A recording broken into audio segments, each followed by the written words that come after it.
Dua truk membawa 40 tan tepung daripada 5 truk bantuan kemanusiaan yang dihantar Humanitarian Care Malaysia MyCare berjaya memasuki Gaza melalui sempadan Rafah pada Khamis. Pengurus kanan projek MyCare Kamarul Halim Sakrani berkata semua bantuan berkenaan akan ditempatkan di sebuah gudang di selatan wilayah itu.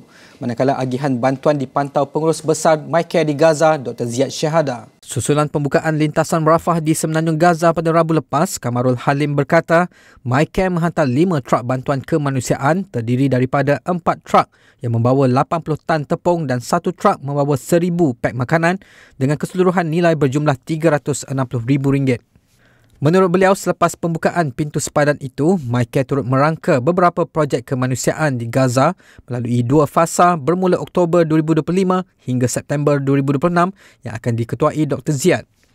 Katanya antara projek yang dirancang ialah penyediaan klinik bergerak, pusat pelindungan sementara, penyelenggaraan telaga air, pembinaan telaga air dilengkapi panel suria, pemulihan prasarana pendidikan, pengagihan pek makanan, bekalan air minuman bersih dan susu bayi. Inisiatif itu turut merangkumi projek penjanaan pendapatan penduduk setempat serta program pemulihan jangka pendek dan panjang mengikut keperluan semasa di lapangan.